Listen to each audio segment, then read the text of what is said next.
Hello magic ವರ್ಡ್ಗೆ ಸ್ವಾಗತ ಸುಸ್ವಾಗತ. ನಿನ್ನ ಜೊತೆ ನನ್ನ ಕತೆ ಧಾರವಾಹಿ ಹಿಂದಿ ಸಚಿಕೇಟ್ ಆಗಿದೆ. ನೋಡೋಣ ಬನ್ನಿ. ಪ್ಲೀಸ್ ಸಬ್ಸ್ಕ್ರೈಬ್ ಮಾಡಿ, ಶೇರ್ ಮಾಡಿ, ಒಂದು ಲೈಕ್ ಕೊಡಿ, bell icon button all button press ಮಾಡೋದನ್ನ ಮರಿಬೇಡಿ. ಅಜಿತ್ ಭೂಮಿ ಸ್ಟೇಷನ್ಗೆ ಬರ್ತಾರೆ. ಬರ್ತಿದಾಗೇನೆ ಭೂಮಿ ಸತ್ಯನನ್ನ ತರಾಟೆಗೆ ತಗೋತಾಳೆ. ಏನ್ ಸತ್ಯನ, ನೀವು ವಂಶಿ ತಂದು ಈ ತರ ಎಲ್ಲ ಆಟ ಆಡಿದ್ರಲ್ಲ ಸರಿನಾ? ನಿಮ್ ಸ್ವಂತ ತಂಗಿನೇ ಆಗಿದ್ರೆ ನೀವು ಈ ರೀತಿ ಮಾಡ್ತಿದ್ರ ಹೇಳಿ? ನನ್ಗೆ ಈಗ ಮಾಡಿದ. ಅಯ್ಯೋ ಭೂಮಿ, ಯಾಕಮ್ಮ ತಪ್ಪಾಗಿ ತಿಳ್ಕೊತೀಯಾ? ನಿನ್ ಒಳ್ಳೇದಕ್ಕೇನೆ ಅಜಿತ ನಿನ್ನ ಅಂತಿದ್ದ. ಇನ್ ಅಜಿತ ಸತ್ಯನ ಇಬ್ರು ಅಣ್ಣ ತಂಗಿ ಜಗಳ ಮುಗ್ದಿದ್ರೆ ನಡೀರಿ ಒಂದ್ ಟೀ ಕುಡಿಯೋಣ. ಅದಕ್ಕೆ ಭೂಮಿ ಹೇಳ್ತಾಳೆ, ಆದ್ರೂ ಸತ್ಯನ ನನಗೆ ಬಹಳ ಬೇಸರ ಆಯ್ತು ನೀವು ಮಾಡಿದ್ದು. ಅಂದ್ರೆ ವಂಶಿ ಮೇಲೆ ಏನಾದ್ರು ನನಗೆ ಲವ್ ಆಗ್ಬಿಟ್ಟಿದ್ರೆ ಏನ್ ಕತೆ ಹೇಳಿ? ಇಲ್ಲ ವಂಶಿನಿಂದ ನನ್ ಪ್ರೀತಿಸೋಕ್ ಶುರು ಮಾಡ್ಬಿಟ್ಟಿದ್ರೆ? ಅದಕ್ಕೆ ಸತ್ಯನ ಹೇಳ್ತಾರೆ, ಹಾಗಾಗ್ಲಿಲ್ವಲ್ಲ, ಆಯ್ತಮ್ಮ ಸಾರಿ. ಅದಕ್ಕೆ ಭೂಮಿ ಹೇಳ್ತಾಳೆ, ನೀವು ಸಾರಿ ಕೇಳ್ಬೇಡಿ ಸತ್ಯನ, ಬೇಜಾರಾಗುತ್ತೆ. ಮತ್ತೆ ಅಜಿತ್ ಹೇಳ್ತಾನೆ, ಆಯ್ತು ಎಲ್ಲ ಕಳೆದಿದ್ರೆ ನಡೀರಿ ಟೀ ಕುಡಿಯೋಣ, ಇಬ್ರು 3 ಜನನು ಹೋಗಿ ಟೀ ಕುಡಿಯೋಣ, ನಡಿ ಭೂಮಿ ಅಂತ ಹೇಳಿ ಈಚೆಗೆ ಬರ್ತಾರೆ. ಈಚೆಗೆ ಬರ್ತಿದ್ದಾಗೇನೆ ಸತ್ಯನ ಜೊತೆ ಭೂಮಿ, ಸತ್ಯನ ಇವತ್ತು ಸಾಹೇಬ್ರದ್ದು ಬರ್ತಡೇ, ನಿಮಗ್ ಗೊತ್ತಿಲ್ವಾ? ಯಾಕೆ ಅವ್ರ ಬರ್ತಡೇ ಆಚರಿಸ್ಕೊಳ್ಳೋದಿಲ್ಲ? ಅದಕ್ಕೆ ಸತ್ಯನ ಹೇಳ್ತಾರೆ, ನನಗ್ ಗೊತ್ತಿಲ್ಲಮ್ಮ, ನೀನು ಹೋಗಿ ಸಂಗೀತಮ್ಮನ್ ಕೇಳಿದ್ರೆ ನಿಮಗೆಲ್ಲ ನಿಜಾಂಶ ಗೊತ್ತಾಯ್ತದೆ. ಸತ್ಯನ ಇವತ್ತು ಹೇಗಾದ್ರೂ ಮಾಡಿ ಅಜಿತ್ ಸಾಹೇಬ್ರು ಬರ್ತಡೇ ಮಾಡ್ಬೇಕು, ನಾನು ನಾಟಕ ಆಡಿ ಮನೆಗೆ ಹೋಗಂಗ್ ಮಾಡ್ತೀನಿ, ಕರ್ಕೊಂಡು ಹೋಗ್ತೀರಾ? ಅದಕ್ಕೆ ಸತ್ಯನ ಅಂತ, ಆಯ್ತಮ್ಮ ಕರ್ಕೊಂಡು ಹೋಗ್ತೀನಿ, ನೀನು ಹೇಳೋದು ಹೆಚ್ಚ ಕೇಳೋದು ಹೆಚ್ಚ ನಾನು. ಅಷ್ಟ್ರಲ್ಲಿ ಅಜಿತ್ ಬರ್ತಾನೆ. ಅಜಿತ್ ಬರ್ತಿದ್ದಾಗನೆ, ಸಾಹೇಬ್ರೇ ನನಗೆ ವಿಪರೀತ ನಾವು ನನಗೆ ಇರಕ್ಕಾಗ್ತಾರೆ, ನಾನು ಮನೆಗೆ ಹೋಗ್ತೀನಿ. ಅದಕ್ಕೆ ಅಜಿತ್ ಅಂತಾನೆ, ಆಯ್ತು ಹೋಗು, ಅಲ್ಲೂ ಹೋಗಿ ಕೆಲಸ ಮಾಡ್ಬೇಡ, ವಿಶ್ರಾಂತಿ ತಗೋ, ಗೊತ್ತಾಯ್ತಲ್ಲ, ಕೆಲಸ ಉಚ್ಕೊಂಡು ಕೂತ್ಕತಿ ಅಲ್ಲೂ ಕೂಡ. ಅದಕ್ಕೆ ಭೂಮಿತ, ಆಯ್ತು ಸಾಹೇಬ್ರೆ, ಅಲ್ಲೂ ಕೂಡ ವಿಶ್ರಾಂತಿ ತಗೋತೀನಿ. ಸತ್ಯನ ನಡೀರಿ ಬೇಗ, ತಲೆನೋವು ತಡೆಯಕ್ಕಾಗ್ತಾ ಇಲ್ಲ. ಕರ್ಕೊಂಡ್ ಬರ್ತಾರೆ. ಬರ್ತಿದ್ದಾಗೇನೆ ಸಂಗೀತಮ್ಮ, ಯಾಕೆ ಯಾರು ಕೂಡ ಬರ್ತಡೇ ಮಾಡ್ತಾ ಇಲ್ವಲ್ಲ ಅಜಿತ್ ಸಾಹೇಬ್ರದ್ದು? ನಾನು ಕೂಡ ಕೇಳಿದೆ, ಸಂಗೀತಮ್ಮನ್ ಕೇಳು ಎಲ್ಲ ಗೊತ್ತಾಗ್ತದೆ ಅಂದ್ರು. ಅದಕ್ಕೆ ಸಂಗೀತ ಹೇಳ್ತಾರೆ, ನಾನು ನಿಜ ಹೇಳಿದ್ರು ಹೇಳ್ಬೋದು, ಬಿಟ್ರು ಬಿಡ್ಬೋದು ಭೂಮಿ. ಅಷ್ಟರಲ್ಲಿ ಶ್ರವಣ್ ಬರ್ತಾರೆ. ಪಾಪ ನಮ್ಮ ಅಜಿತನ ಬರ್ತಡೇ ಮಾಡದೇ ಇರೋದಕ್ಕೆ ನನಗೂ ನೋವಾಗುತ್ತೆ, ಏನ್ ಮಾಡೋದು? ಅವನು ಶಾರದಾ ಮತ್ತೆ ಮನಸ್ವಿನಿ ಕಾಣೆ ಆದಂತ ದಿನ ಆ ದಿನ.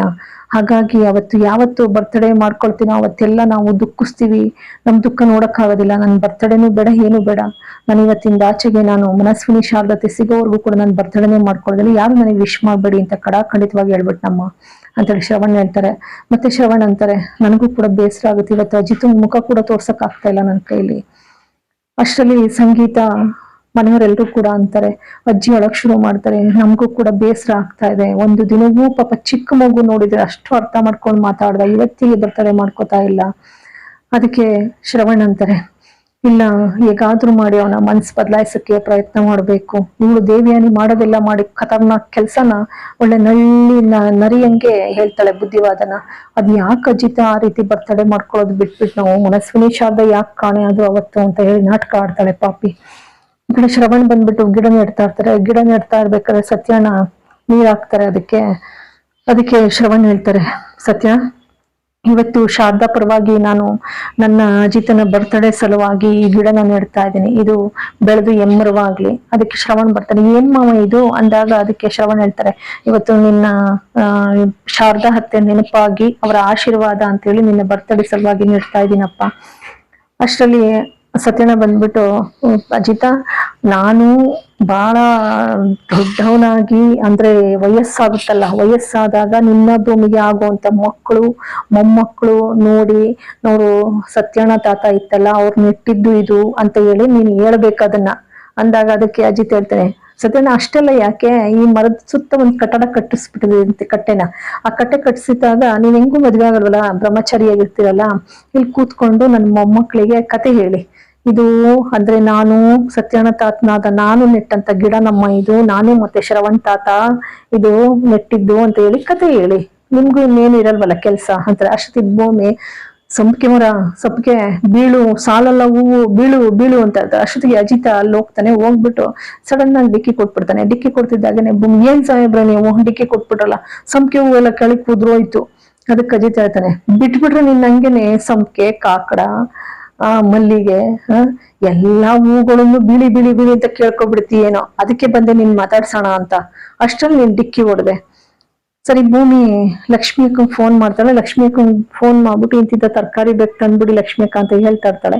ಹೇಳ್ಬೇಕಾದ್ರೆ ಈ ಪಾಪಿ ಅಶ್ವಿನಿ ಅಷ್ಟೊತ್ಕಾಗ್ಲೇ ಸ್ಟೇಷನ್ ಅಲ್ಲಿ ಭದ್ರನ್ ಜೊತೆ ಮಾತಾಡಿರ್ತಾಳೆ. ಭದ್ರ ಏನ್ ನೀನು ಅಂತಿದ್ದಾಗೇನೆ, ನೋಡು ಮರ್ಯಾದೆ ಕೊಟ್ಟು ಮಾತಾಡು ಅಂತಾರೆ. ಆಯ್ತು, ನೀನು ಮರ್ಯಾದೆ ಕೊಟ್ಟೆ ಮಾತಾಡ್ತೀನಿ, ಏನ್ ನೀವು ಬಂದಿದ್ದು ಅಂದಾಗ ಅದಕ್ಕೆ ಅಶ್ವಿನಿ ಹೇಳ್ತಾಳೆ, ನೋಡು ನನ್ನನ್ನ ನೀನೇ ಕರ್ಕೊಂಡ್ ಬಂದಿದ್ದು ಮನೆಗೆ ಅಂತ ದೇವ್ಯಾನಿ ತಿಳಿದಿದ್ದಾಳೆ. ಅವನು ದೇವ್ಯಾನಿ ಬಂದು ಅಂತ ತಿಳ್ಕೊಳ್ತಾನೆ. ಇಷ್ಟು ದಿನ ಆದ್ರೂ ಕೂಡ ನನ್ನ ಬೇಲ್ ಮೇಲೆ ಬಿಡಿಸ್ಲೇ ಇಲ್ಲ ಅಂತ ಹೇಳಂತ ನಂಗಂದಾಗ ಅವಳು ಎದ್ದವಳು, ನೀನು ದೇವ್ಯಾನಿ ನೀನೇ ಕರ್ಕೊಂಡ್ ಬಂದಿದ್ದು ಅಂತ ಭಾವಿಸಿದಾಳೆ. ಆದ್ರೆ ನಾನು ಅವ್ರ ಆಸ್ತಿ ಡೀಟೇಲ್ಸ್ ಎಲ್ಲ ತಗೊಂಡು ನಾನು ನಿನ್ನ ಮೀಟ್ ಮಾಡಿ ಬಂದೆ ಅನ್ನೋದು ಅವ್ಳಿಗೆ ಇವತ್ತಿನವರೆಗೂ ಕೂಡ ಗೊತ್ತಿಲ್ಲ. ಇನ್ಮೇಲೆ ನಾನು ಹೇಳಿದ ಕೆಲಸ ಮಾಡಿದ್ರೆ ನಿನ್ನನ್ನ ಖಂಡಿತ ಬೇಲ್ ಮೇಲೆ ಬಿಡಿಸ್ತೀನಿ. ನನಗೊಬ್ಬ ನಂಬಿಕೋಸ್ತ ಹುಡುಗನೇ ಬೇಕು. ಆ ಹುಡುಗ ನಾನು ಹೇಳಿದ ಕೆಲಸ ಎಲ್ಲ ಹೇಳ್ಬೇಕು ಅಂದಾಗ ಇವನು ಆಯ್ತು ಆಯ್ತು ಅಂತಾನೆ. ಅದಕ್ಕೆ ಅಶ್ವಿನಿ ಹೇಳ್ತಾನೆ, ನನಗೆ ನಂಬಿಕೆ ಬರ್ಬೇಕು, ನೀನ್ ಆಯ್ತು ಅಂದ್ರೆ ಆಯ್ತದಾ ಅಂತ ಹೇಳಿ ಮಾತಾಡ್ಕೊಂಡು ಡೀಲ್ ಮಾಡ್ಕೊಂಡು ಬರ್ತಾ ಇರ್ತಾಳೆ ಪಾಪಿ ಬೈಕಲ್ಲಿ. ಈ ಕಡೆ ಲಕ್ಷ್ಮಿ ಅಕ್ಕ ಮತ್ತೆ ಶಾರದಾ ಇಬ್ರು ಕೂಡ ತರಕಾರಿ ತರಕ್ ಹೋಗ್ತಾ ಇರ್ತಾರೆ. ಹೋಗ್ಬೇಕಾದ್ರೆ ಪಾಪಿ ಇವಳು ಅಶ್ವಿನಿ ಶಾರದಾಗೆ ಗುದ್ದಕ್ ಹೋಗ್ತಾಳೆ. ತಕ್ಷಣ ನೋಡಿ ಲಕ್ಷ್ಮಿ ಅಕ್ಕ ಕಂಡಿಡ್ದು ಬಿಡ್ತಾಳೆ. ಫೋನಲ್ಲಿ ಭೂಮಿ ಲೈನಲ್ಲಿ ಇರ್ತಾಳೆ. ಏನೇ ನೀನು ಅಶ್ವಿನಿ ಅಲ್ವೇನೆ, ಯಾಕೆ ಗುದ್ದುದೆ ನಮ್ ಕವಿತಕ್ಕಂಗೆ, ಕಾಣಿಸಲ್ವೇನೆ ನಿನಗೆ ಸ್ವಲ್ಪನಾದ್ರವೆ, ತಾಳು ನೀನು ಮಾಡ್ತೀನಿ ಅಂತ ಹೇಳಿ ತಕ್ಷಣ ಭೂಮಿ ಇರ್ತೀರಿ. ಅಶ್ವಿನಿ ಭೂಮಿ ಇಲ್ಲವಳೆ ನೋಡು ನೋಡು ಓಡೋಯ್ತಾವಳೆ ಕವಿತಕ್ಕಂಗ್ ಗುದ್ಬಿಟ್ಟು ಅಂತ ಹೇಳ್ತಾಳೆ. ಇಮಿಡಿಯೇಟ್ ಆಗಿ ಭೂಮಿ ಫೋನ್ ಇಟ್ಬಿಟ್ಟು, ಸಾಹೇಬ್ರೆ ಬನ್ನಿ ಇಲ್ಲಿ ನೋಡಿ, ಕವಿತಕ್ಕ ಲಕ್ಷ್ಮಿಕ ತರಕಾರಿ ತಗೋತಾ ಇದ್ರೆ ಅವಳು ಅಶ್ವಿನಿ ಕವಿತಕ್ಕಂಗ್ ಗುದ್ದಿಸ್ಬಿಟ್ಟು ಹೋಯ್ತಾಳಂತೆ ಅಂತಿದ್ದಾಗೇನೆ ಸಂಗೀತ ಮನೆಯವ್ರೆಲ್ರು ಕೂಡ ಶಾಕ್ ಆಯ್ತಾರೆ. ಶ್ರವಣ್ಗೂ ಕೂಡ ಶಾಕ್ ಆಗುತ್ತೆ. ಪಾಪಿ ಇನ್ನು ಬಿಡುಗಡೆ ಬಂದಿಲ್ವಲ್ಲ ಅಂತ ಹೇಳಿ. ಇನ್ನ ಅಜಿತ ಕೇಳಿದ್ಮೇಲೆ ಬಿಡ್ತಾನ, ಅಂತೂ ಬಲೆ ಬೀಸಿ ಅವಳನ್ನ ಮತ್ತೆ ಜೈಲ್ಗೆ ಹಾಕಿ ಬೆಂಡ್ ಹತ್ತವರೆಗೂ ಕೂಡ ಬಿಡೋನಲ್ಲ. ಇನ್ನ ಖಂಡಿತ ಕೈಗೆ ಮತ್ತೆ ಅಜಿತನ ಕೈಗೆ ಸಿಕ್ಕಾಕೊಳ್ತಾಳೆ. ಇಂಥ ಪರಿಸ್ಥಿತಿಲೂ ಕೂಡ ಬಹಳ ಬೇಸರ ಇದ್ರು ಕೂಡ ಸಂಭ್ರಮದಿಂದ ಬರ್ತಡೇ ಆಚರಿಸಕ್ಕೆ ಮುಂದಾಗ್ತಾರೆ. ಇಲ್ಲಿಗೆ ಸಂಚಿಕೆ ಮುಕ್ತಾಯ. ಎಲ್ರಿಗೂ ಕೂಡ ಧನ್ಯವಾದಗಳು.